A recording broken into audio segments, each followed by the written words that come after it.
What's up, everybody? Welcome to the Comic Blast podcast. This is sort of a renewal of the podcast. I haven't done an episode in quite a while, and the reason is because I've been searching for a permanent co-host for the future, and finally I have one. Yep. Sitting in front of me is Grayson. What's up, Grayson? I'm doing pretty good. We've been trying to plan this out for a long while. Finally, the stars have aligned. Thankfully, there's just been a lot of complications and stuff, but I'm glad to hopefully be the permanent co-host for the foreseeable future. So I'm really happy to be a part of this. So yeah, we've been trying to get this to work for months, and we finally are able to get some episodes out to you guys, and hopefully we're going to be able to do this once a week. And I think we've kind of agreed that Monday is probably going to be our upload date every week. Hopefully, yeah. Going forward. But Grayson's a really cool dude. And he knows his comic books, so I'm very fortunate to have him on the podcast, and he's just my equal now on the podcast, which I'm looking forward to. It's going to be really awesome.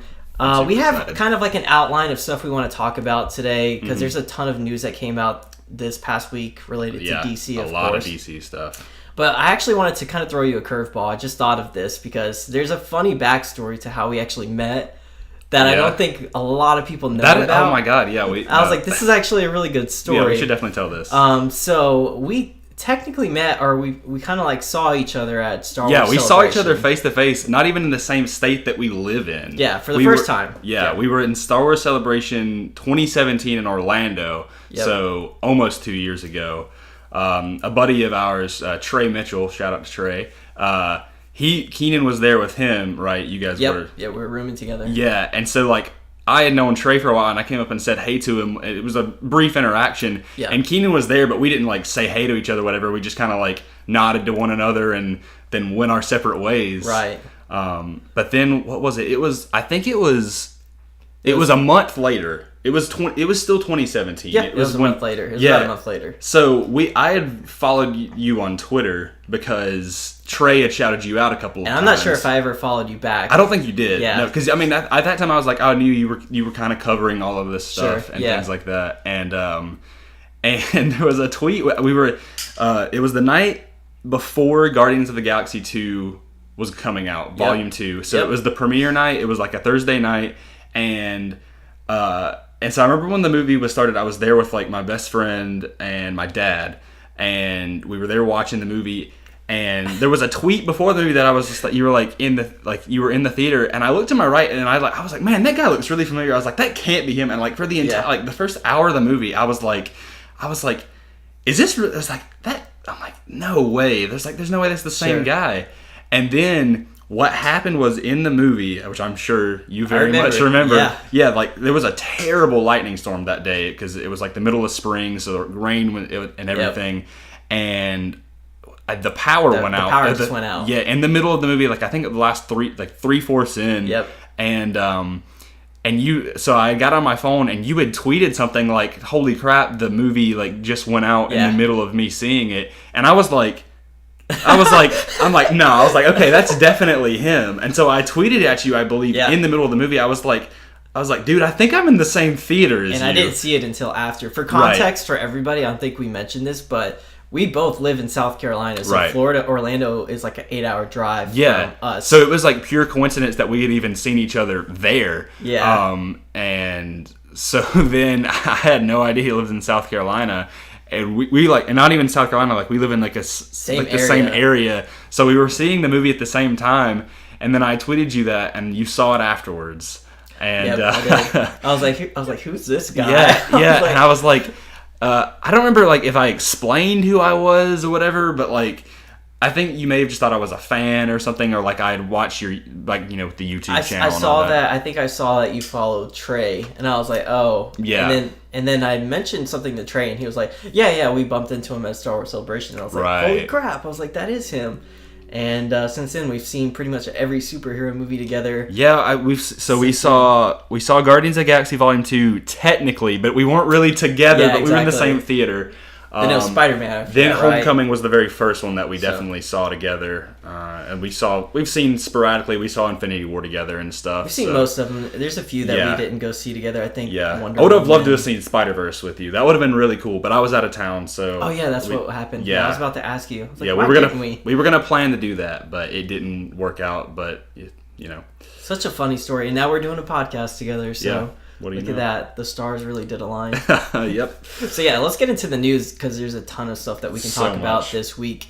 Let's start with the most recent. I think people probably would like to hear us talk about Captain Marvel. Captain Marvel is about a month away, I think. It's like, what, March 17th-ish? Or maybe early. No, maybe I think it's like March 8th, actually. Yeah, so it's roughly a month away from release. Yeah. And from what I've seen on Twitter, just from my Twitter feed, people are pretty mixed on this. There's people really defending this movie, and people are probably unnecessarily hating on the movie. Yeah. And then I like to consider myself in the middle, where I'm just like, I'm like, looks okay. But there was a new clip released. What are your thoughts on the clip from today? Yes, like I saw you tweet about the clip, and I had seen it a few hours beforehand, but it was like lower quality, and someone uploaded it higher quality. Yeah, it looks fine. Like. It looks like it's hard to base off like this 25-second clip, especially because there's been two trailers and stuff. Neither of those trailers really like had blown me away. Same. And it's just like this little scene of them, like her chasing, I assume, a Skrull on top of a train. Coulson and like Samuel L. Jackson, Nick Fury are there. And it's like it's kind of cool. Like, it's semi-entertaining, but I don't think it's anything, like, crazy. What about you? What do you think? I'm really worried about this movie. Yeah. I'm, like, really concerned about the movie, and everything that I've seen, just like you, I haven't really been a fan of at all. Like, from the first trailer to... The first trailer seemed just messy to me. I was just, like, really confused as to what was going on. Yeah. And then the way that they kind of like marketed this clip when they released it was like supposed to be this like really cool thing to get us hyped up, like it's an action scene, and I guess like Brie Larson was like, I'm just gonna leave this here, and I was like, that's fine. I'm like, it's nothing like that really got me hyped up, and I thought the action just kind of looked boring. There was like some cool camera work, like when she like flips on the train and stuff and like uses her like I'm not a big like Captain Marvel person, but like her like cosmic powers, she like blasted it with her arms. But speaking of Brie Larson, like I think it may have been the first or second trailer, whichever the one where in the beginning she says "noble warrior heroes." Yeah. That part made me cringe. Pretty much every line this sucks though, because I was actually really Brie Larson is a great actress. I don't know what's going on. Have you seen Room? I have not, but I heard she's fantastic in Everybody watch Room. It's on Netflix. It's her best performance. Really it's on Netflix. So I'm gonna watch it. Watch it. It's a great movie, and she's an Oscar-winning actress, so she deserves all the credit in the world. Yeah, she's definitely not bad. It's it's one of those things where it just may not be like she's meant for the role, and it's tough to judge on just. It's like she's almost like kind of trying too hard, almost, or maybe she's Marvel trying in to general. Be a superhero. Yeah, like, that's the way it feels. It feels like. It's like, I know this could be a monumental moment, especially because Black Panther last year was like the first big film with a full black cast, and so now this is for the like more female side. Like this is the first female-led Marvel movie, superhero, and well, we won't count like Marvel Fox movies like Elektra and stuff, but in terms of the MCU, Captain Marvel's the first, and it's like I feel like Marvel is almost trying to make like.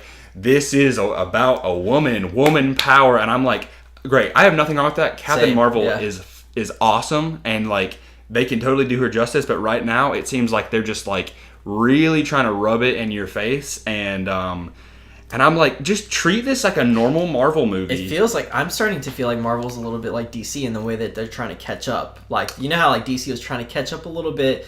With like making their version of the Avengers and stuff. Well, DC has created Wonder Woman, which was just an iconic film, and people celebrated that movie. Yeah, and I feel like Marvel's starting to want, because they've got a lot of pushback, like maybe rightfully so. No Black Widow movie or anything, which is in production supposedly. Yeah, so now it seems like they're really trying to catch up. Yeah, and they may be going a little bit overboard, because it's just such a sharp change in direction. The best way that they can do this character justice is just to make a really good movie. Like you don't have to like make the narrative overbearing or anything like that to like make sure everybody knows this is a female hero. Yeah, like Marvel. I think this is a great like this could be honestly a great gateway into like the cosmic side of universe. I know there's Guardians of the Galaxy, but like Captain Marvel is more tied to the whole, like, especially with the Skrulls, which are like huge in comics, especially for the Fantastic Four, which we could possibly see within the next 5 years or so. That's a good timeline. So like, yeah, I don't know. It's weird. I'm still hopeful for it, and like I don't want to like shoot down the movie, so I'm very mixed on it, like you are. But I won't be like rooting against the film at all. Me and you will probably be there opening night. Yeah, we'll be there opening night. So. And I hope they don't make this like this thing.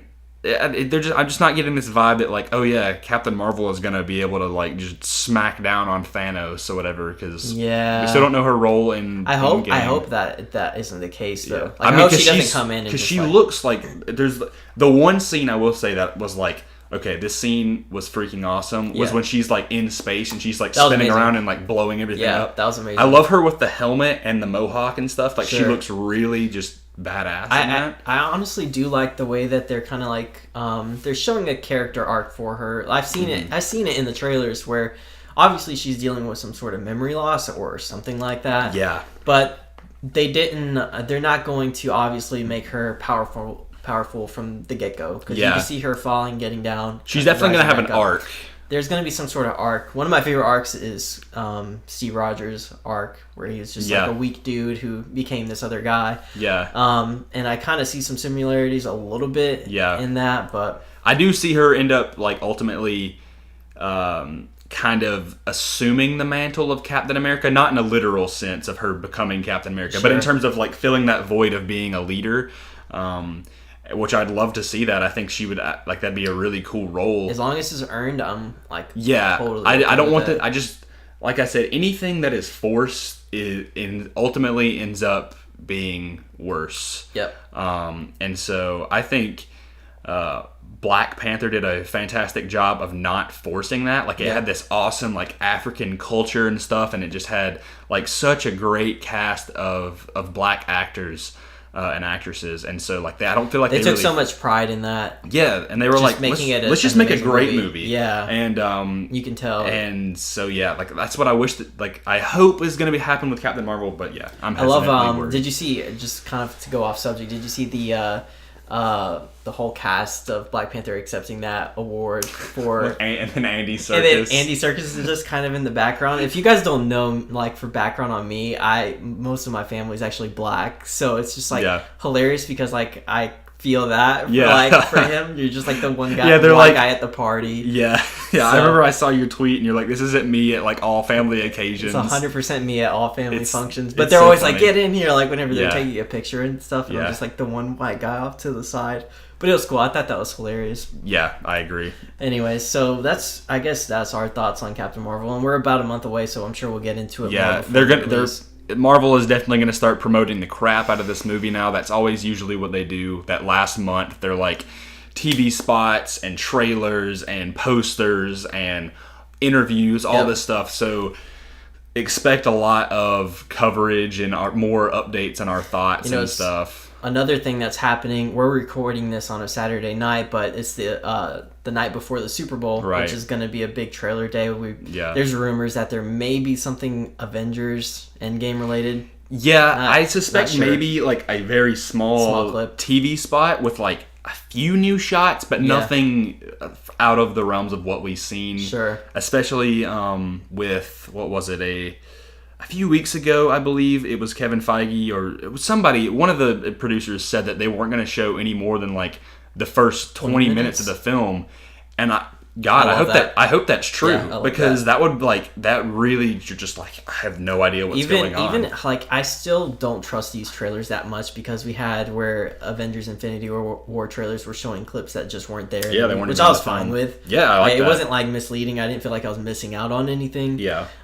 So when it comes to these trailers, I get excited because obviously it's new footage and stuff like that, but you don't really know what to trust, and a lot of it's trickery. Yeah. But just so that way you guys know, you guys are going to get this podcast on Monday, and we're recording this on Saturday. So if there's something that drops, we'll cover it on the next episode. Yeah, we'll be there next week to talk about it. so we're not forgetting about it or anything like that. Yeah. Other than that, though, we have a ton of DC news that we can get to. A lot of DC news this week. Really weird. I don't know where it all came from. Yeah, it was kind of just like the floodgates opened and everything just kind of came out at once. All in one day. So the biggest one I'd say probably the most expected one is that Batman or Ben Affleck is no longer going to be the Batman, which I think you probably expected. I know I kind of expected that.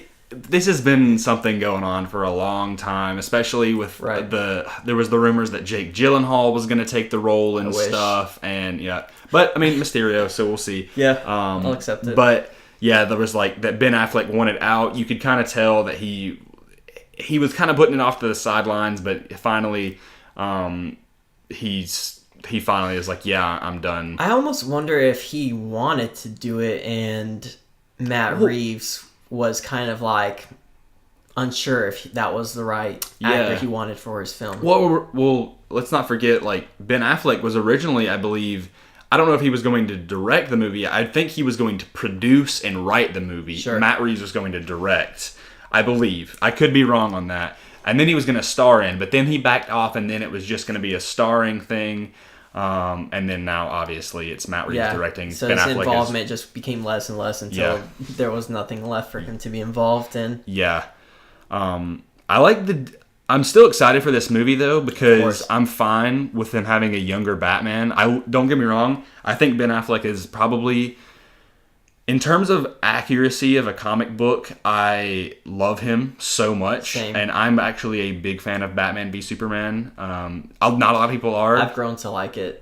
I think it's a great film, and especially, I think he really nails Bruce Wayne. Sure. Especially an older, grizzled Bruce Wayne. Like, he fits perfectly into that role. But yeah, for a younger role, that what Matt Reeves is wanting, Ben Affleck was not going to work anyway. What sucks is how much hate that movie got. I feel like it kind of turned Ben off from wanting to get involved. Right, it was his first time. The best part of that movie. I agree. Yeah, like any of those scenes, and it's like I think people really got hung up on the fact that he was killing people and stuff. But like Zack Snyder had a vision, and God, I wish, like, I know there's people who hate on Zack Snyder and stuff. Sure. But he had a vision, and unfortunately, he did not get to see that vision all the way through. And I feel like Ben honestly would have stayed because he had a lot of faith in Zack. Right. And I did as well. I like the Zack Snyder style. But DC, obviously, and Warner Brothers, they don't really feel that. And so that's so, It's so mixed. It's so tough because it's a fan base that's pretty much split right in the middle. Yeah. It's like there's the 50% who love the more Aquaman and Wonder Woman and Justice League style, where it's not necessarily upbeat, but more on the side of Marvel, where it's not like a dark and gritty DC. Right. But that's something that, like, I don't want DC to be necessarily dark and gritty, because The Dark Knight already did that. Right. But I think there's still, like, DC ultimately has a lot of darker storytelling compared to Marvel. Marvel has its moments, but I think DC definitely has it beat. And Batman especially can really be a screwed up character. Yeah. But that aside, like, this news has been a long time coming, and for over a year now. Yeah, and now I'm curious though. Like, what do you? Who do you want? I'm sure you were going to ask this, but who do you want? Who do you think, or who would you like to assume the role of Batman now? It sucks because I have no idea. Like, I have no idea. No Like, there's not anything. one person that like comes to mind, and I'm just like, yeah, that's Batman. Because it's also tough because, like, we knew about Zack Snyder's vision for the universe, so like when Ben Affleck got announced, although a lot of people didn't agree, we knew that he wanted an older Batman, and he kind of fit that. With Matt Reeves, I'm like, I have no idea what kind of style Batman he wants. There's rumors, but there's nothing set in stone. I know Matt Reeves says, according to an article that I read, and I think some tweets, he said one of his favorite storylines is Batman Year One, and so that I believe in Year One, Bruce is around his late 20s. Maybe early 30s. Sure. And I think I've been seeing a lot of, like, theories and castings on, like, or fan castings of, like, who should play Batman. Right. Especially because Matt Reeves said he wants a younger thing. But but I see people they're throwing out like people that are like in their early 20s, like old enough to be like Dick Grayson and stuff. And I'm like, yeah, and I'm like, no, they're not. Like they'll find someone in their like mid 30s that will play a young. That's what I mean. I'm like, 20s. Batman, like a young Batman is like 28 at the youngest. So I'm like, you still have to have someone older, and that's why I thought Jake Gyllenhaal would have been really cool. He would have brought so much depth, especially because like that's who I wanted until he got cast as Mysterio, which I'm 100% okay with. Yeah, I think he'll definitely do justice to Mysterio, and I think the reason he chose Mysterio is because you've got the Marvel Cinematic Universe, which is like on this super. What am I trying to say? It's just like a global success, whereas DC is just struggling to get up this mountaintop, while the MCU's at the top. So Jake was like, "Sorry, I'm going over there. Like I know I'm gonna like do good, succeed, and they're paying him well too. Oh yeah, definitely. Like didn't they pay Michael Keaton close to like $50 million or something like that? Oh god, they paid him well. Especially, and Jake is like a phenomenal actor, especially at his age. So they're paying. It seems like they're getting the really good actors for the Spider-Man villains. So Jake Gyllenhaal is my favorite actor of all time, hands down. So. And Mysterio happened to be my favorite comic book villain in Spider-Man. He's a fantastic villain. Sure. So I was like, this was like perfect. For so long, I wanted Jake Gyllenhaal to be the Batman because that was like the only thing I could really imagine. Yeah. And then when that news came out, I was like, okay, I'll back off of him being Batman because I'm completely fine with this. Yeah. So I will say that since you don't have any ideas, I do have a few picks in mind. Let's hear it. I'll gradually build up to my ultimate pick. But so I'll start off like this one is being thrown around a lot. And it's Oscar Isaac. Oh, I knew it. Yeah, I knew you were gonna say that. People really, really want Oscar Isaac as Batman, and I think people are on the right track. I think Oscar Isaac he's not an old actor. He's not necessarily young either. He's right in there that I think that age where they're trying to find. Probably the right amount of star power too. Yeah, exactly. Like people see Oscar Isaac, they're like, oh, it's that guy from Star Wars. And like he's been in a lot of stuff. Sure, yeah. And I think he could, okay, I'll say this. He could definitely pull off Bruce Wayne. Yeah. It's the Batman side of things that I'm not sure how I could see. Like I have a hard time seeing him underneath the mask and stuff.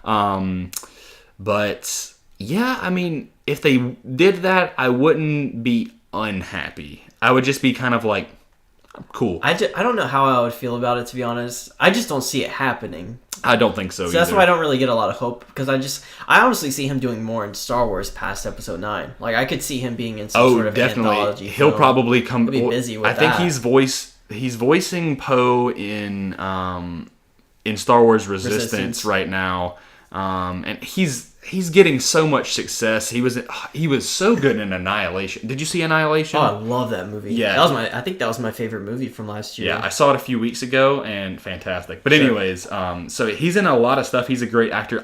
And personally though, the thing is I agree with you. I don't see them doing that, and I don't see him necessarily accepting that role, especially because he's in Star Wars and stuff. It's already so big. It's DC right now it's a gamble. It's either you're like, all right, I got to take a risk, and either I could be great, or this could flop. The one thing that a lot of people, or what's going to give people hope, is that it is Matt Reeves, and it seems like he has a lot of control over, what he wants to do script-wise. Yeah. He's writing it, isn't he? I don't know. So? Maybe. He might be writing it, but I mean, a lot of these actors nowadays, before they get involved in anything like this, they want to see a script and see where the character is going to go. Like Jake Gyllenhaal, I mean, he's been offered so many roles for superhero movies. I'm not sure if he's ever been offered a villain role, but it's one of those things where I guess he saw enough in the character to want to do it, because he's really particular about what he chooses to do. Yeah. He was saying in an interview, in terms of Mysterio, he was just like, like people ask me this all the time. But like, when are you gonna do one? Yeah, exactly. And he was just like, I was trying to find the character that I thought would be right. Sure. I I don't know if I totally buy into that excuse. I feel like personally he just got offered a lot of money. and it was like, he was like, oh, cool, Mysterio. I read him as a kid. Yeah, sure, why not? I'll do that. So and then Marvel was like, we'll pay you a lot of money to be Mysterio. And he was like, all right, I got you guys. And I think he's going to end up doing a few movies. But yeah, regardless, I see a lot of actors wanting, before they get involved in any role like this, I definitely see them wanting to take a look at scripts and things like that. Yeah.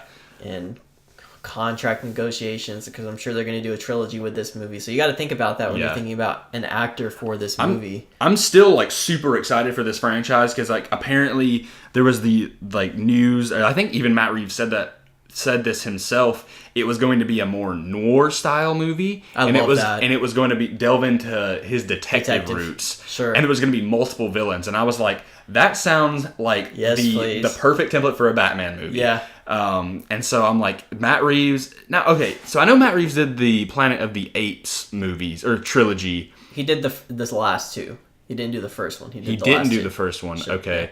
What is that? All he's done, or has he done anything else? What else has he done? There's been some other things that he's done. I just can't think of right now. Let me probably pull it up. Let me look this up real quick because I'm curious. People have given a lot of credence to Matt Reeves. Oh, okay. So he did War and Dawn, which were the best ones, and in my opinion. Dawn was really, really good. Right. And then it says he did Cloverfield. The first one? Yeah. Just Cloverfield. People listening will let us know. Yeah, you idiots! Like he was a producer on that. Director Matt Reeves. Okay. Did you like the first one? Have you seen it? Yeah, I've seen all. So we talked about this like a few months ago, but I finally I saw all 3 Cloverfield films. Okay. And I loved them all. Really? Yes. The third one? Yeah, I even loved Paradox. Oh. I actually saw them out of order. So I saw Cloverfield Paradox, Cloverfield Lane. And it was like it got better and better and better for me. I loved it. But anyway, so yeah, Matt Reeves. He's from what I can. There's some interesting movies that I've never heard of, like Blood Monkey from 2007. Don't know. I don't know. But anyways, I think he's definitely got the chops for the Batman. So we got to get Andy Serkis in one of these films. Ooh. One of the Batman films. We have to get Andy Serkis. Oh my god, Andy Serkis could be so many villains or something. Yeah. He comes out as Alfred. He just walking through the Batcave. Like, that's the thing is, like, Andy Serkis has so much range, and especially because, rest in peace, he is no longer with us as Claw in Black Panther. That kind of makes me sad. Yes, because he was great in that. Because he was so good. Yeah. But he's a very lively actor. I could see him... Oh, man.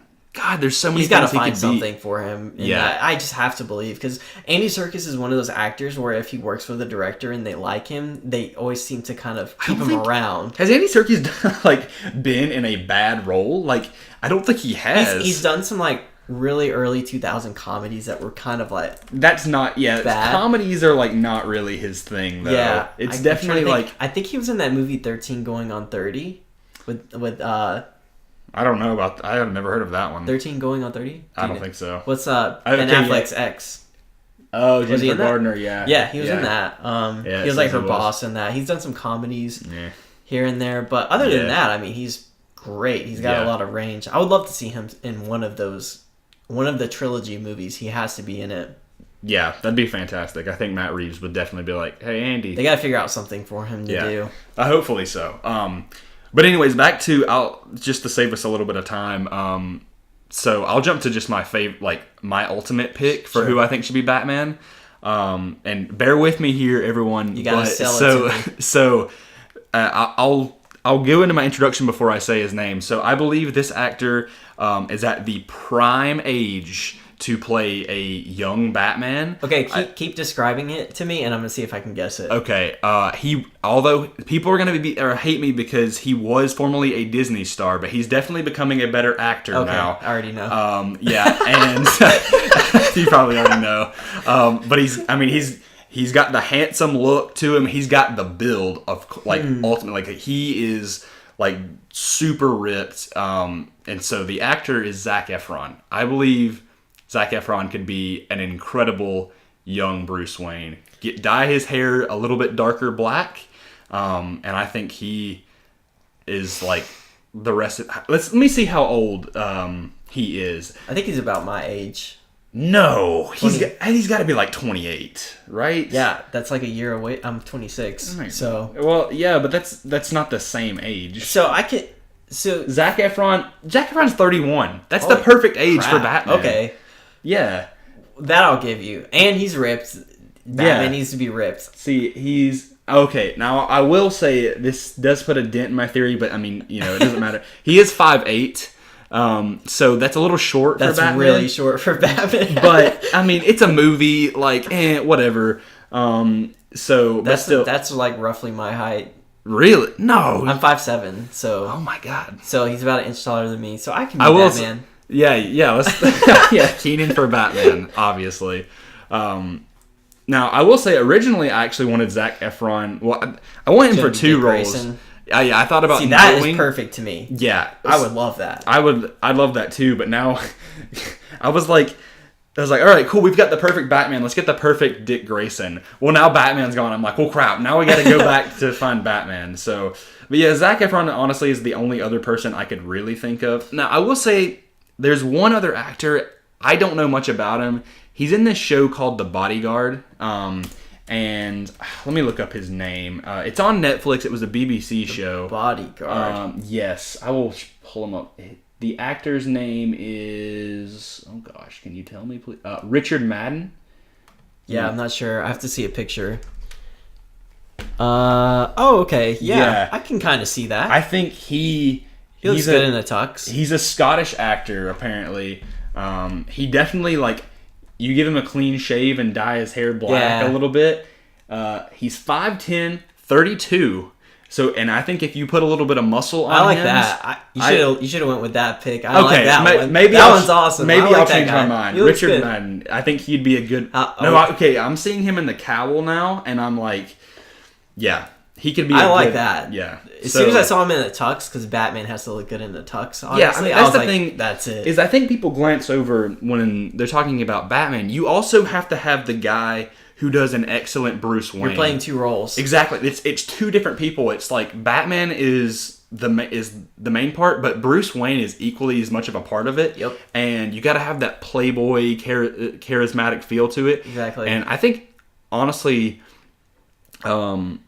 Michael Keaton, Christian Bale, and Ben Affleck have all made great Bruce Waynes. Sure. And that's what made them also great Batman. Like, Christian Bale is like, I wouldn't say he's necessarily like an amazing Batman. I mean, he's intimidating, but like his Bruce Wayne, perfect. Awesome. So it's like, so yeah. I don't know how great of an actor this Richard Madden is, but I've heard he is amazing in The Bodyguard. He's also in Game of Thrones, apparently. Oh, that's where I know him from. Okay, yeah, I've seen him. He's the brother of Jon Snow. Oh. Yeah, okay. No, he's a good actor. Yeah. Okay, cool. I was trying to figure out where I know him from. Yeah. So, he's a good actor. I thought of my pick. My pick is really out there, but it's what's his name? Ben Barnes from The Punisher. From the Jigsaw.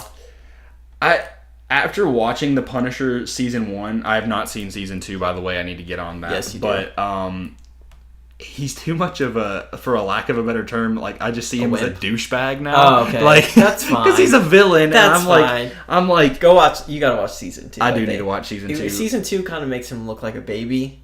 Really? That's all I really say. But I feel like he kind of, like, if he bulked up just a little bit more, he kind of has that, like, that look, I guess.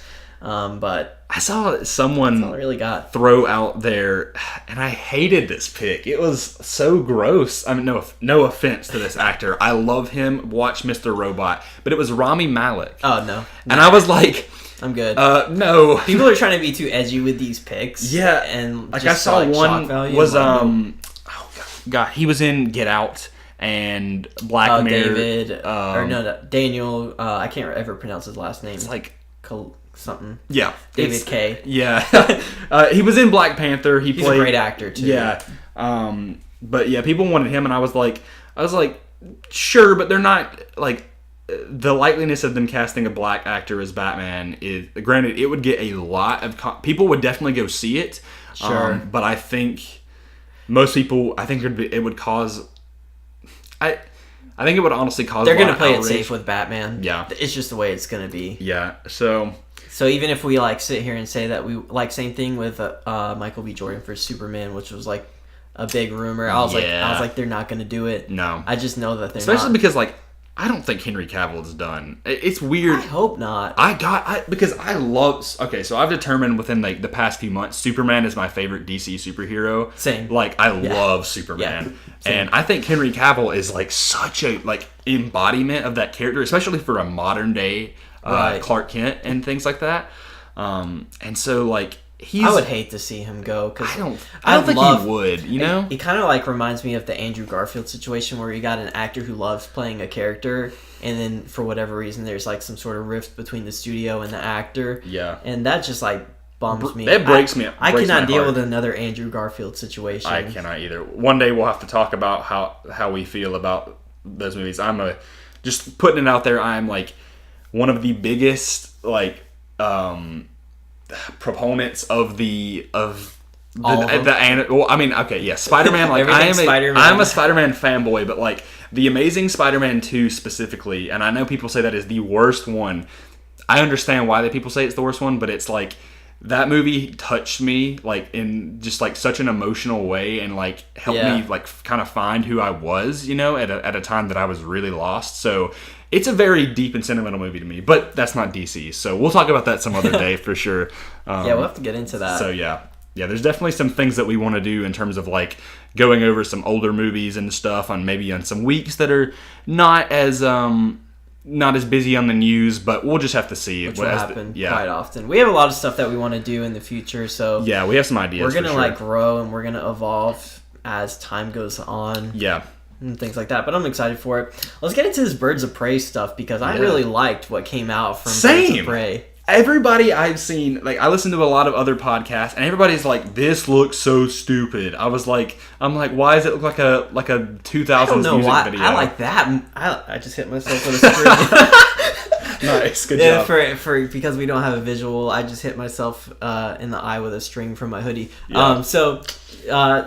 I like those little clips from Birds of Prey more than I watched the Captain Marvel stuff. Oh, definitely. They got me more excited. Yeah. I was like, oh, this is awesome. Yeah, and that's the thing is like I'm someone who we didn't know each other at the time, but me and you did not like Suicide Squad. No, from the get-go. Granted, though, it's like weird. Like I haven't seen Suicide Squad since it's theaters, but I feel like I actually hated that movie more than I probably should have. Like I feel like if I went back and watched it now, I'd be like, yeah, it wasn't as bad as I thought it would be. But it's nowhere near as it's not a good movie. You don't have your hopes up anymore, so it's just like you know what it is. Yeah, so maybe I need to give it another shot, especially like. We went to go see Venom together when it came out, and I was like, "Oh God, we can do a whole podcast on that." Oh man, I wish we would have had this podcast going up with me and you together when we had seen Venom, just an episode dedicated, because man, we have some words to say about that film. You know what we need to do? We just need to I'll buy it one day, and we're just gonna rewatch it for the heck of it. Oh God, I don't know if I could deal with a headache that painful. Made over $1 billion. Jesus Christ.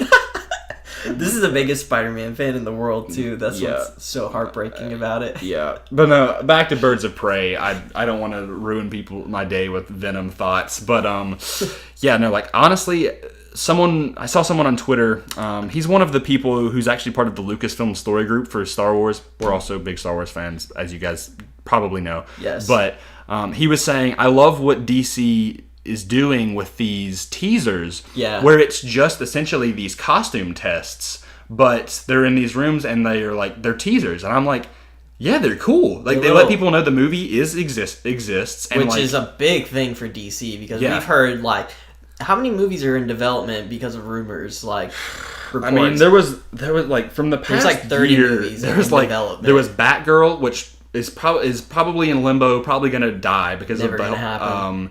Then there was a Nightwing movie. There was going to be Harley Quinn, and then there was going to be a Birds of Prey. But now it seems like they're one movie. There was Suicide Squad 2, Harley Quinn and the Joker, and Birds of Prey were all rumored to be in development, which it seems like they're really pushing the Birds of Prey, which and there's still a ton of movies that are in development, which seemingly probably will happen, but there's some that I'm just like, no, this movie's not going to happen. Like, it's as soon as they announced the Batgirl movie, I was like, yeah, this movie's not happening. That makes me sad. I was like, because now they got to get Batman figured all out and stuff. So, God, we got years. We have years of waiting because Batman's 2021, so you're not going to get a 2021. Yeah, we don't have a Batgirl coming until probably 2 years after that. Oh man, I really hope this DC stuff gets going sorted well. Out. Yeah, because I just like, it's weird. I've just lost a lot of passion for DC these past few years. When Batman vs Superman was coming out, that was probably the most hyped I've been for anything, any movie at all. Probably other than The Last Jedi. You remember when the Comic-Con trailer came out the year before Batman vs Superman, and like how amazing it looked? I remember just seeing like footage from somebody's phone on Twitter for that movie, and I was just like, I can't wait. Yeah. And I remember I would watch the trailer every day, like leading up to it. I think I watched that trailer like 25 times. I took off that day of work to go see that movie just so I could focus on like being excited for that movie. That's probably the most hype I've been since then. I haven't been really excited about movies. I used to watch all of the DC TV shows. I watched so I watched Flash, I watched Arrow, I watched Legends of Tomorrow. I did not watch Supergirl. Sorry, Supergirl, I don't care. But I watched all of those. Then last year I started college, and I was like, I was still watching them all, and then eventually I was like, God, I hate Arrow now. I was like, Arrow is so bad. Why am I punishing myself with this? So I stopped Arrow. Legends of Tomorrow, I was like, this is a cool show, but it's essentially it's a show that like it doesn't have a really big overall narrative. Like it does, but like most of the episodes are just filler. Okay, and I was just like, nah, I'm done with Legends of Tomorrow now. Then it got to the point where I was only watching The Flash, and then I watched some episode where it was like elongated man, and he like I heard about that. He makes like all these fart jokes and stuff, and I was like, I'm done with The Flash, which breaks my heart because The Flash is like the Amazing Spider-Man 2, how I mentioned, where like that show just meant so much to me, especially its first 2 seasons. Those were amazing. I loved the first 2 seasons. After that, I never watched. Actually, I watched the first 3 seasons even, but season 1 was just like where I was like at my all-time like DC high. Like I just love DC stuff. And yeah, now I don't watch any of the DC shows anymore. And after it was pretty much my DC hype died after Justice League came out. Once Justice You didn't League, like that movie that much. I actually enjoyed it. No, I remember I saw it. You were like, it's okay, but it was like, you liked the Snyder stuff a lot. That was the thing, and I was so excited to see Justice League in the way that Zack Snyder had his vision. Like you can tell, like from the Ultimate Cut. By the way, if anybody has not seen the Ultimate Cut of Batman v Superman, I know it's 3 hours long. But in my opinion, it makes the movie, like it raises the movie by an entire like 2 points. Like regular Batman v Superman is like a 7.5, and I feel like the Ultimate Cut is like a 9 out of 10. Honestly, I think releasing the regular theatrical version was probably the downfall of DC. Like I think that was what killed the DCEU in the beginning, was just releasing that cut, because people just especially critics, they're looking. You know, us people who love the characters, we're looking at character stuff, but critics are typically looking at, like, how's the narrative? Like, does this make sense? Yeah. And a lot of stuff in that movie didn't make sense because of the stuff there is one cut out. Major plot point that, like, it pissed me off so much that they took it out from the film that I was just like, why would... I'm like, this makes the movie so much more explainable. Well, it was 2 points, and it was part of Lex Luthor's overall plan. Yeah. Spoiler, I guess, for Batman v Superman. I mean, whatever. Go for it. It's essentially in the beginning of the film, the scene where Superman comes in the desert. Yeah. They make it way more clear that like they were setting Superman up, that he burned all of them with his heat vision and stuff. Because they show the goons burning the bodies with the flamethrower, so to make it seem like Superman just murdered all those people. And then later on, the scene in the Capitol building when the chair. Yes, thing? Yeah, where that bothered me a lot for a while. In the ultimate cut, they explain how it was covered in lead, so he couldn't see through it. You could have left that one little line in. Yeah, I was like, because when I saw the movie, I was like, I don't understand how people are blaming this on Superman. Yeah. So yeah, it's just, it clears a lot of plot holes up, and also you get to see Ben Affleck's butt. So there you go. You're literally the second person to say that line to me this week. Wait, it's really? so funny. Yeah, I had a friend at work say the same exact line. I was like, yeah, but you get to see Ben Affleck's butt. And I could have done without that, but I mean, it's more power to Ben Affleck. I always forget about that. But no, so we totally derailed from Birds of Prey. People are not really saying much about it. I mean, there's not much to say about, but I'm actually excited again for Harley Quinn. Like, weirdly enough, I was like, I got really annoyed with Harley Quinn and Suicide Squad. Same. But like, I think it wasn't Margot Robbie's fault. It was just the pure them trying to sell like the Hot Topic T-shirts and stuff, and all of the fangirls. That got annoying. So we both went to Celebration, like we mentioned earlier, and like there were. I saw multiple girls dressed as Harley Quinn at a Star Wars convention, and that was what pissed me off so much. I was like, I love Harley Quinn, but I just felt like Suicide Squad did not do that character.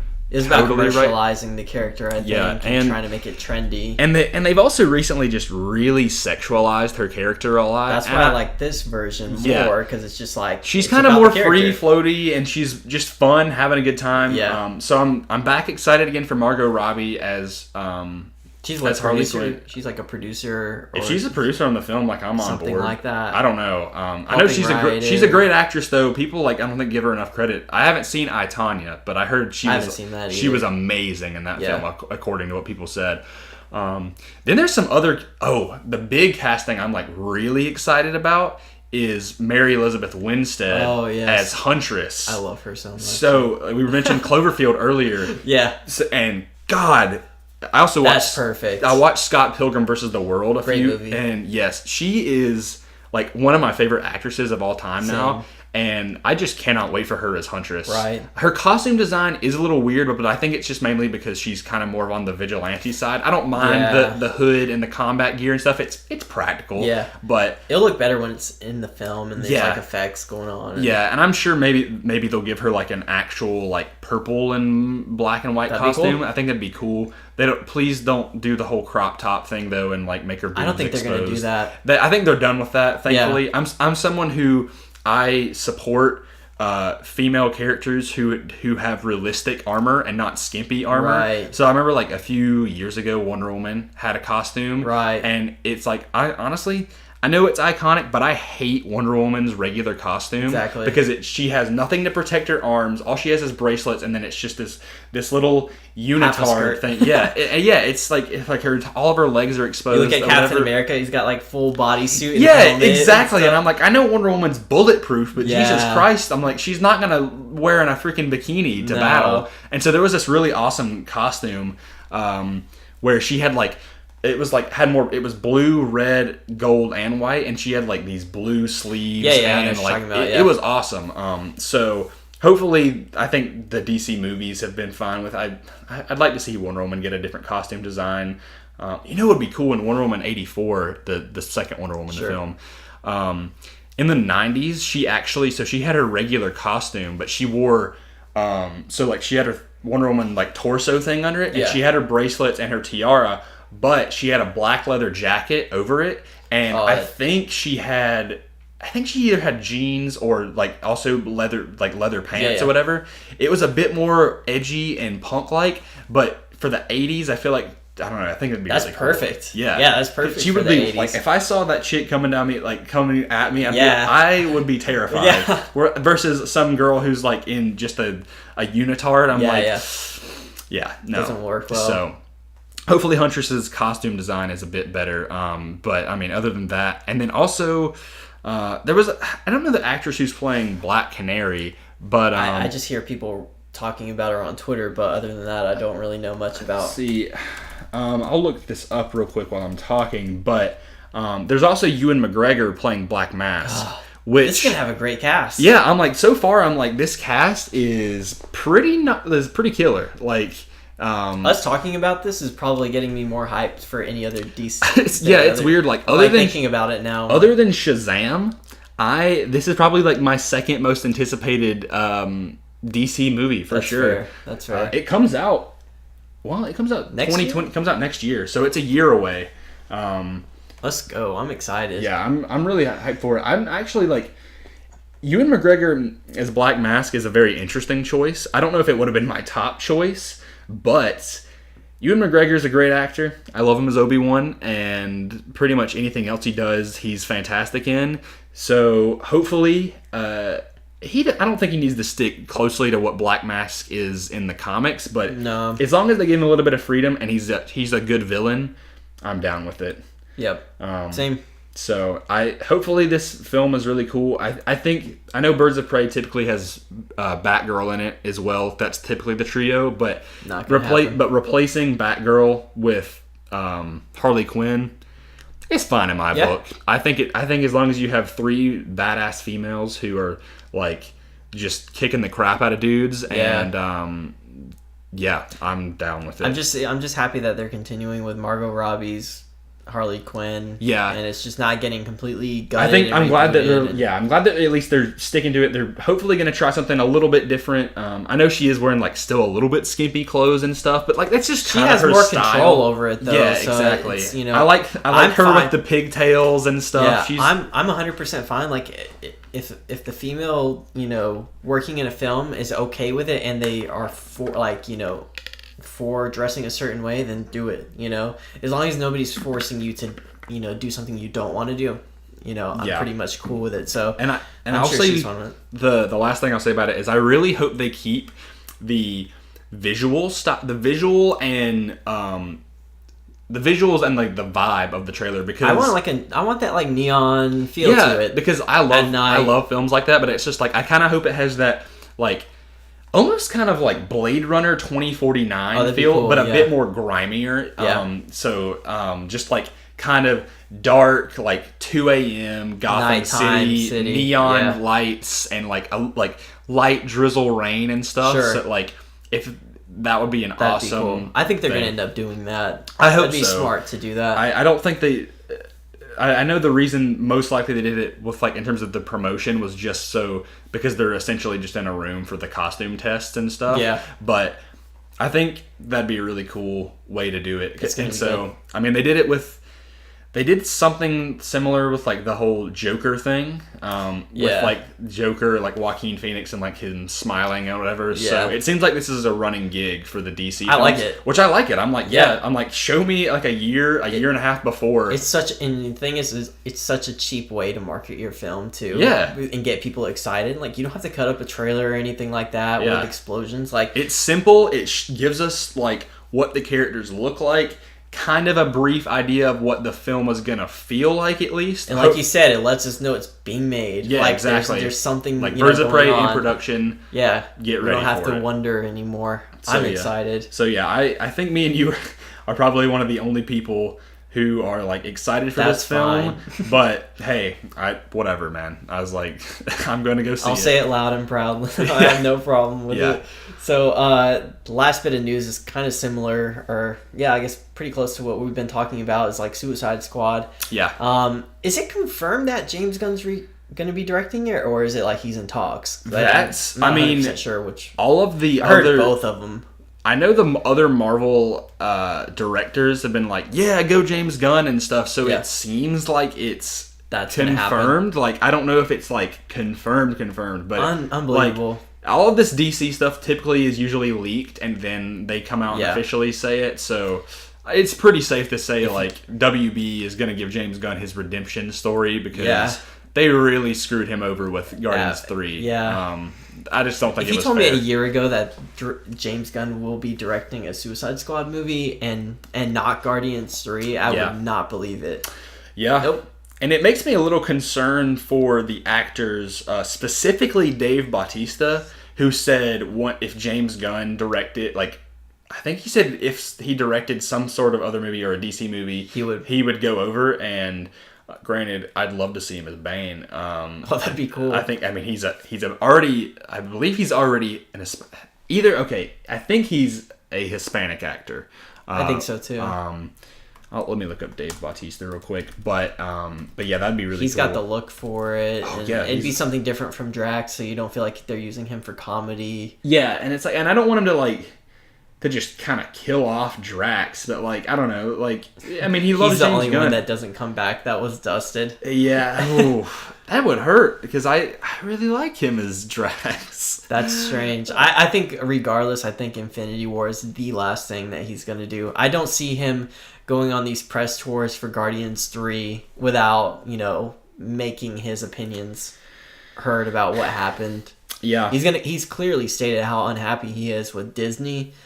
Yeah. So I don't think he's going to quiet down at all. And the thing is I think if Disney would have waited a while, people would have cooled down on the James Gunn thing. I think so too. But I think they made a hasty decision. We're too like us as a culture. We're too reactionary. We want something done immediately, and instead of just taking some time. And it wasn't fair to James Gunn specifically because you could clearly see he had changed as a person, and also how much he cared about not just Guardians of the Galaxy as a franchise and as a family in terms of the cast. That he was trying to get out there. It was like Guardians of the Galaxy Volume 2. Last year, I went back and I rewatched all the MCU films, and I remember when I first saw Volume 2, I was like, that was a good film, but it wasn't as good as the first one. I love it, but now I like it more than firmly. The first, I like it better than the first, and that movie, like, it makes me tear up in several parts. It's got a really deep message, and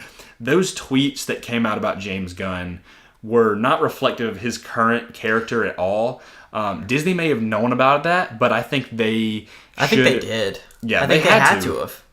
It was clearly like there was so much evidence, and that was like 2 or maybe 1 or 2 years before he had got hired. But clearly he had already apologized right before he got hired. Yeah. So I think it was out there. Yeah, I think so. They just, I don't know. They just didn't do that. My thing is, like, you can't be for change in the world and then also like attack the people and put down the people who have change. Like, you can't want change for the world because, like, there's people with a lot of skewed perspectives and doing wrong things. So if we as a society want those people to change and be better, we can't wait for them to be better and change and then all of a sudden be like, well, we're gonna screw you over and ruin your career. Yeah, it was so fast. Like, I think it was only like, I remember when the news came out, and then it was like, it may have only been just 2 weeks, and they were like, yeah, James Gunn is no longer directing Guardians 3. And I was like, if they would have waited just 2-3 more weeks,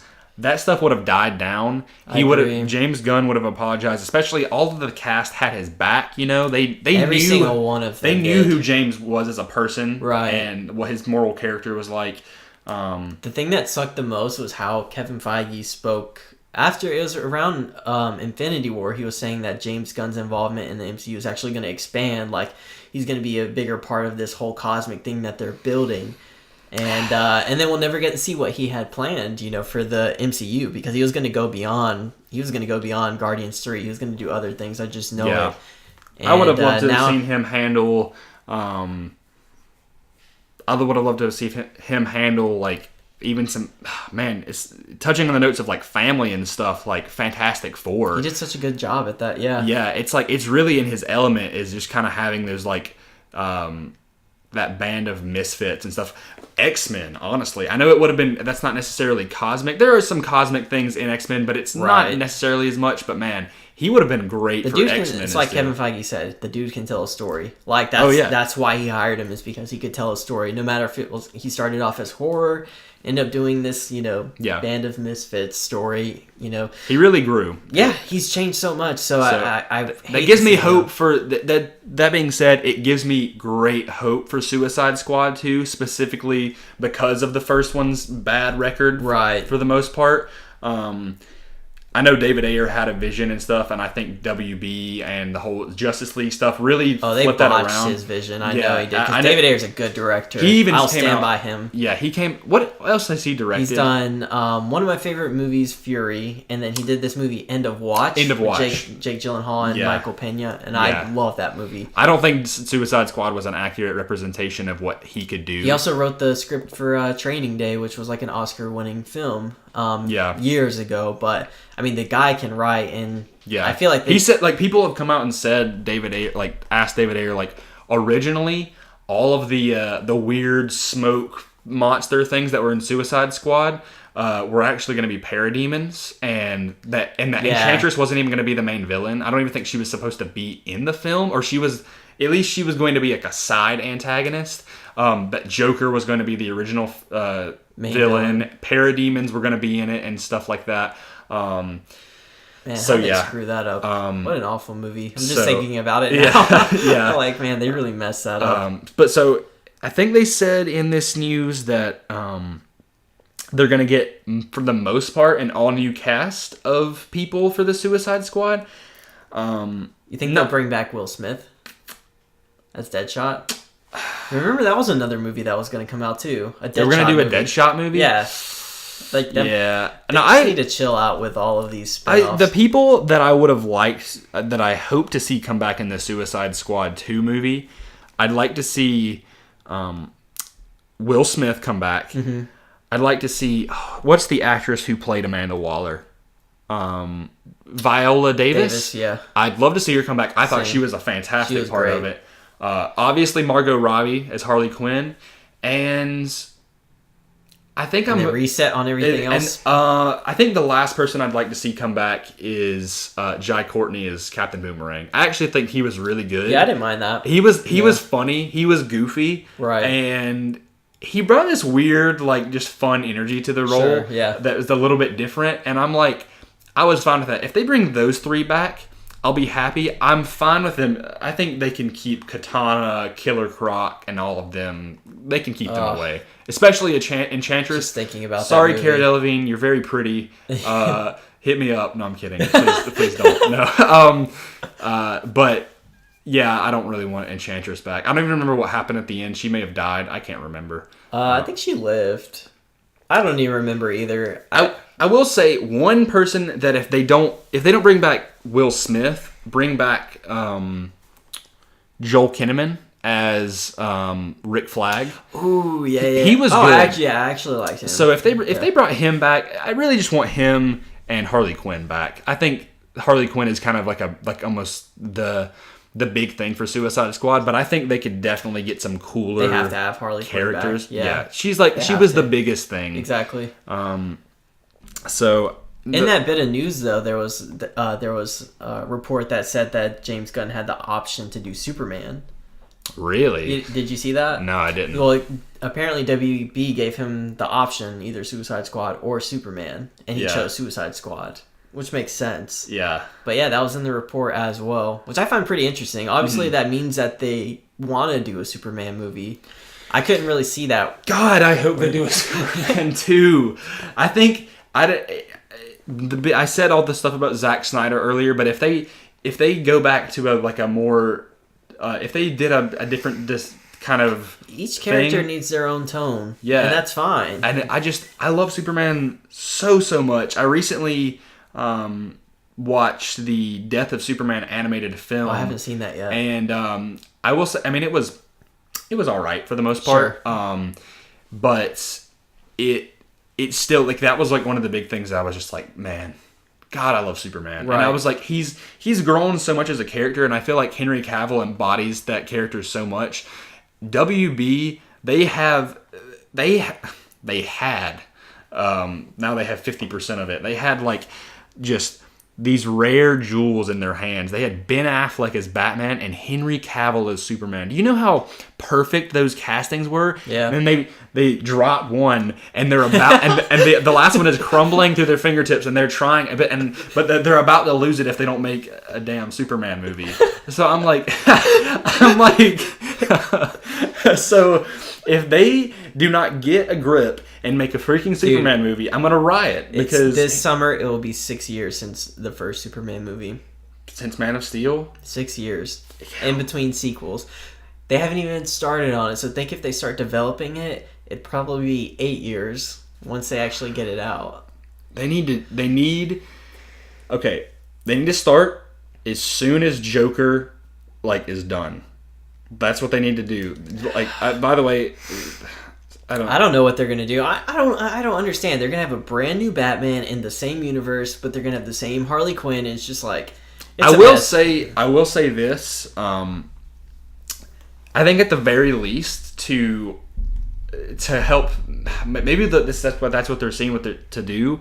But if they put Henry Cavill as a cameo or a light role in Shazam, I think that'd be really cool. There's some rumors of that. There was rumors, but then there was also rumors that they took it out because they didn't like it. That's lame. And so I hate them. But I'm like, even if it's a post-credit scene where Billy Batson is in a diner or something with cool. Clark Kent, and he tells him he's Superman or whatever, that's a cool and idea. Billy Batson is like, "Oh my God, you're Superman!" That would make my heart so warm because I'm very excited for Shazam. They need to go record that post-credit scene now. Yeah, it'd be such a simple thing. Get Henry Cavill in his Clark Kent outfit with his glasses or whatever. Put the Superman suit underneath it, and then just get what's his face as Billy Batson to it. Yeah, and be like. Just Clark Kent's like, I know who you are, and and he was just like, what are you talking about? It'd be great. That'd be so cool.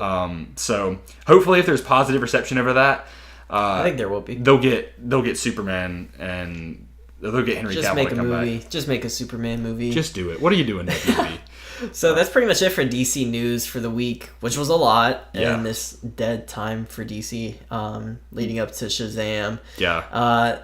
We wanted to talk about Glass. We didn't see this one together. You actually just saw it yesterday, right? Yeah, so we were talking about doing the first episode and stuff, and I mentioned how I had not seen Glass yet, and Keenan said I should definitely go check it out. So I saw it last night, and we haven't talked about anything about it, so this is just going to be our free thoughts. Do we want to start? I mean, it's been out long enough. Do we just want to jump straight into spoilers? Yeah, we're going to talk about spoilers. It's been out for 2 or 3 weeks. 2 or 3 weeks. I think it should be fine for most part. I know we're a little late on this whole thing, but I think it's still recent enough to warrant a warranted discussion. Because I just want to hear your thoughts, really. So, do you want to go first, or should I? Yeah, I'll start. I hated the movie. You hated it? Yeah, I was so bored. Really? Yeah, at first I was like, it was okay. Yeah. And throughout the movie, I was just bored. It was just a letdown to me. Yeah. And that's just because I loved Unbreakable. And Split, I think, is enhanced a little bit more just because it is a sequel. I think it's a really good movie, but I think it became better because we found out it was a sequel to I agree. Unbreakable. That was good. Yeah. And then this one, I feel like there was a little bit more buzz around this one leading into it than Split, than there was for Split.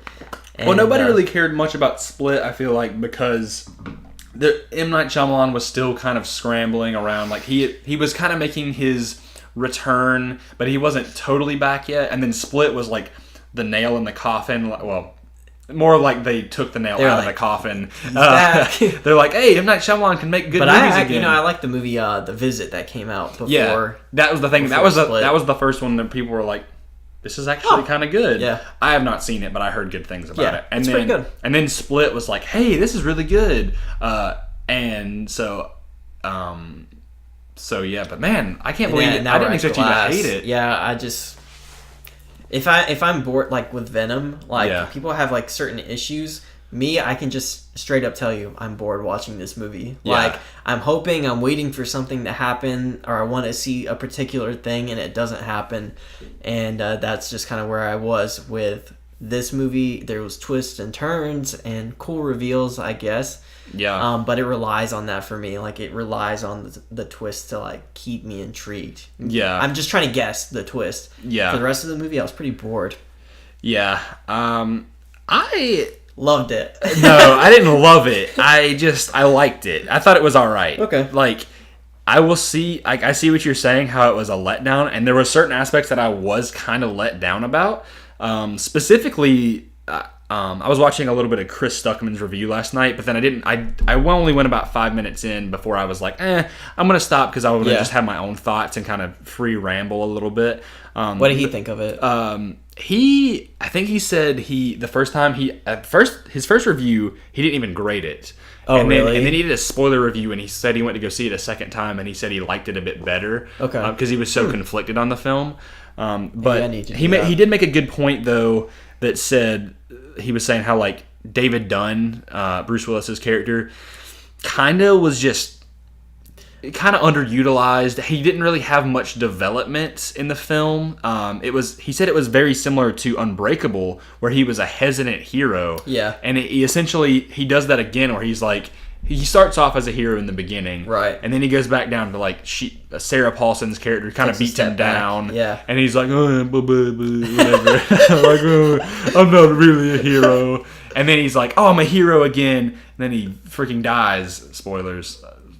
Everybody dies. Yeah, literally all three of them died. I'm actually fine with that. Like I was fine with that. I'm fine with like sad endings or whatever. I was upset that David died. I was fine, like not upset. Like I'm like, dang, David died. Yeah. I really like David Dunn as a character. I think he's a really cool character, different than most superhero films and their respective characters. Yeah. But I was fine with Kevin and Mr. Glass dying, Elijah. Same. But it was. I think performances are still good. Other than that, Bruce Willis is just Bruce Willis. Yeah, I think he has the same. I think he's kind of getting to that age, similar to like comparable to like Bill Murray, where he's kind of just like, I'm old, I'm kind of sick of this. Like, but if you give me a paycheck, I'll come back. I guess. Yeah. So he wasn't bad or anything, but he was just fine. Yeah. But I do. I mean, James McAvoy obviously was like great. Was insane. I mean, I think they added. That's what made me like Split so much. Yeah, it was like the tension between the characters switching so many times. He has so much range and like just like that on the fly, like from a little boy to that gives me goosebumps. Like even thinking about that, I'm like, ugh. And they added like. I think they added like 5 more roles to his like persona thing. Yeah. So he like goes from like a Spanish dude to like this flirty girl. Like he plays a pair of twins. Yeah. And I was like, that's really cool. He just keeps developing. I think my favorite thing about the film was actually not the development of the 3 main characters, but the development of the side characters. Specifically David Dunn's son Joseph. Yeah. That was my favorite part of the movie. I can see that, yeah. I didn't actually think he was going to come back because I don't think that guy's been in any movies recently. I can't think of any. And I was like, when I saw that, I was like, oh yeah, that guy. I was like, they got his son back. Awesome. And for a minute there's a part where he's in the comic book store, and he's looking at the heroes thing, and then he goes over to the villains, and I was like, is David Dunn's son about to become a villain? That would have been cool. I was like. And then that didn't happen. Yeah, that would have been cool. I would have liked that. That would have been messed up, but I would have liked it. But they didn't do that. So I liked his development. The role of Casey coming back, like, it was weird, but I think it was like this weird relationship. I was like kind of concerned that it was like romantic at first. Yeah. But I was like, this is a little weird. It was a little bit creepy. There. But I do like that they had this shared, like not shared traumatic experience, but they both had trauma in their lives and stuff, and she was kind of like that mediator, someone to kind of bring him back down. So I think that was really cool. And then Elijah's mom was fine. She was like, whatever. She's like, oh, it's my boy. He's so really smart. Care. I didn't care. Why do I look? I don't understand though why she was like. I saw something that said that Samuel L. Jackson was older than her in real life or something. That's what I was about to say, because she does not look older than him. Like, she should be like 80s, because he's like definitely like in his Samuel L. Jackson's in like late 60s, early 70s. He's in his 60s for sure. And I'm like, I was like seeing her, I was like, this lady does not look like his mom. I'm like, did she have him when she was like 13 or something? Yeah. Like, so I think the ending though was something that I actually kind of appreciated, although it was a little bit disappointing. But I mean, like the very, very end. When talking about when everything got broadcast? When everything gets broadcast, I'm like, that's awesome that like in the end it was weird. Like I actually like Mr. Glass was kind of the hero. Yeah. It was like, not like he was a hero, like he did a good deed. Well, he sort of did. He murdered a ton of people. He set out to accomplish something bigger than... Yeah, he wanted the world to know that these people exist, and if other people exist like that, they should not hide in the shadows. And he took down, like, Sarah Paulson's... I forget her name. She's that doctor lady. Took down her organization. Well, not took down, but, exposed it. And which was, by the way, I thought that was actually a really cool part of it, was like the entire thing. It's like she was trying to convince them that they weren't like sick. That's a really cool point. I like that. Yeah. I think most people though, and I think now thinking about it now, since it is more of a slow burn of a movie, I think people were expecting it to be more of a physical action movie. Yeah. But I think it delves.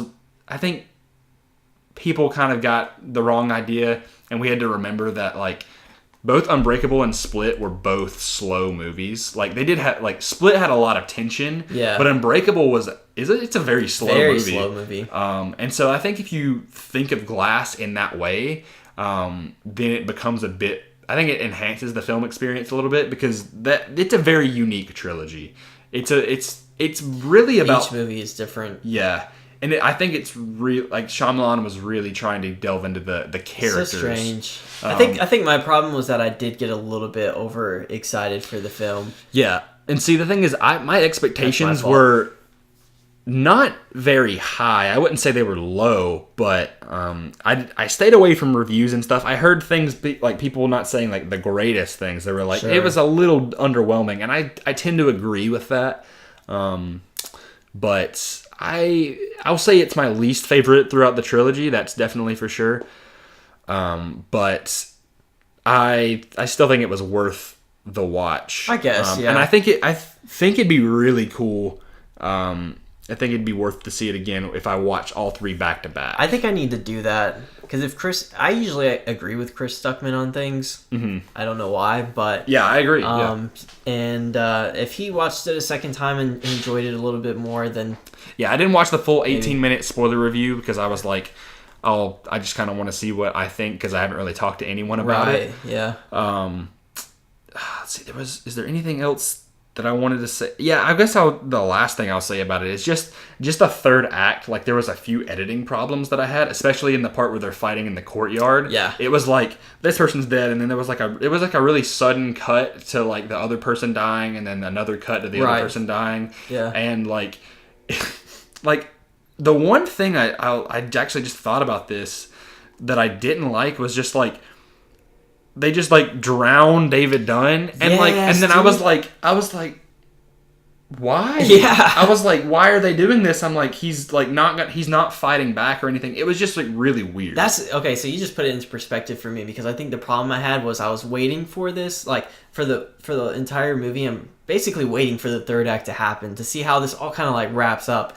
And because the third act was kind of like underwhelming to me, is just why I just didn't enjoy the movie. Yeah. Like I was bored throughout the first part, and then I'm waiting for this, amazing third act to happen, and it was just a little bit underwhelming. Yeah. It is what it is, though. Yeah, I mean, I think it certainly could have been better. Do you feel like the same on M. Night Shyamalan? What's Shyamalan? I hear different pronunciations. People say it all the time, differently. But do you feel the same on him, like going into his next project? Are you going to be a little bit more like cautious about your excitement and enthusiasm, or? Well, so I have like a weird history with M. Night Shyamalan's movies. So like, yeah, get ready to everyone to audibly groan like on their end, but like. The first film I think I saw that was M. Night Shyamalan's was The Last Airbender. Oh, I'm sorry. And which we love that Last Airbender. We love the cartoon. Yeah. And I'll be honest, this was me as a little kid. I loved that movie as a little kid. As a little kid, I thought that movie was awesome. I think that movie came out maybe 2010, 2009. That's so funny. So I was 9 years old. I mean, so what? So you said you were I was about 17 when that came out. Yeah, see, you were way older than me. That was all like that would have been me like 2 years ago. I just saw it and I was like, F this. I was like, this isn't what I wanted at all. I was like, I gotta get out of here. Yeah, so I was a wee little guy. Sure. But you were a lot older than me, so.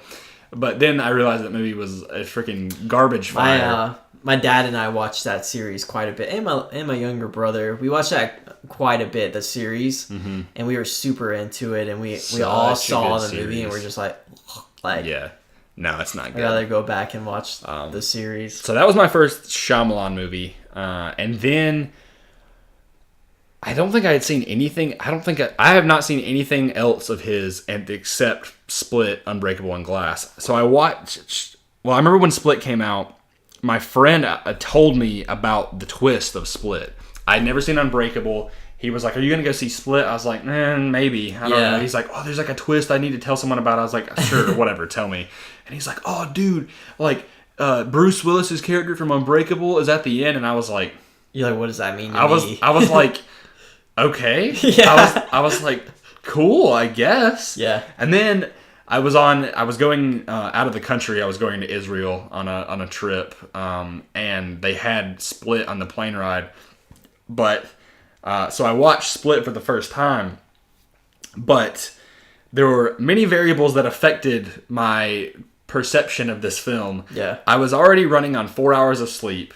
And I woke up at 5:30 in the morning. Yeah. So I went to bed at like 1, woke up at 5:30. Then we had this entire long bus ride. We had to wait in the airport, go to New York. Then it was a 15-hour flight. And it was already like 9 hours on this flight. Yeah. So I was exhausted. My eyes were burning. Yeah. And I could not sleep. It's like, it's making my eyes burn thinking about it right now. But I watched Split and like, and when I finished that movie, I was like, what just happened? Like I really didn't know what was going on, and I was like, okay. And you said you didn't see Unbreakable before. I did not see Unbreakable, so I saw the twist or whatever, and I was like, okay. I was like, whatever. And then I remember like last year, I think it was January 2018. That was a year after Split had come out. I was like, I'm gonna rewatch Split again. So I found it, I watched it, and I was like, this makes so much more sense now, because I wasn't all there when I watched it the first time. Mm-hmm. I was like, okay, I really want to watch Unbreakable now. And I watched that and I was like, Unbreakable was a fantastic film. So now I was like, I kind of jumped on the hype train for Glass. So whatever his next project is, I'll probably go see it. I was like, I'm curious I need to watch The Visit and stuff like that, especially when I'm in a horror mood and things like that. You should, yeah, it's good. I don't think it ruins my perception of M. Night Shyamalan. I think he can start up a new franchise. I wish he just would have finished Glass a little bit better. Yeah. It's a financial success, so I'm sure studios won't have a problem with backing his next film. He started off really high, he went down really low, and now he's kind of back up at like a medium sort of level, like a little bit high. Yeah, I'd say like Split's in the middle, Unbreakable's at the highest, and then Glass is the lowest for me. Yeah, but definitely. I agree. Anyways, that pretty much is going to wrap up this first episode between me and Grayson. Yes. Let us know what you think about the episode. Give us feedback on everything, because it's just going to be an evolution, basically. We're going to be changing things up and listening to what you guys have to say. So do you like the longer podcast? We're about an hour and 20 minutes in right now. Hey, that's pretty much what we were aiming for. So let us know what you think about that. Do you want it to be a little bit shorter, or is this time going to work for you guys? Other than that, I'm just excited to see what happens in the future with the podcast. Yeah. Please let us know. You can tweet at us. You can find me at Schradester8, but that's really hard to spell, and I really just don't want to have to spell it out for you. So you can just go to the Comic Blast Twitter page, and I'm in the bio. Heck yeah. But please tweet at either me or Keenan what you guys would like to see. We had ideas for possibly doing like Marvel movies in review. We'll definitely have episodes dedicated to the newer movies when they come out. So when Captain Marvel comes out, we'll probably have just an episode dedicated to Captain Marvel. Yep. Anything you guys can think of that you think would be a good idea, we would love to take into consideration. We're not sensitive, so just add in whatever you want to do, and if we said something totally stupid, please feel free to roast us. Yeah, because honestly, I could use a good roasting. Yeah. So as far as Twitter and social media, all the links will be in the description of wherever you're listening from. Right. So you should be able to find that with no problem. Anything else you want to add? I'm glad we finally got to do this for this first episode. Yeah. And I'm really excited to keep on making this a weekly thing. Awesome. Well, I'm Keenan. That's Grayson. This is going to complete the first episode. And we'll see you guys next week. Bye-bye.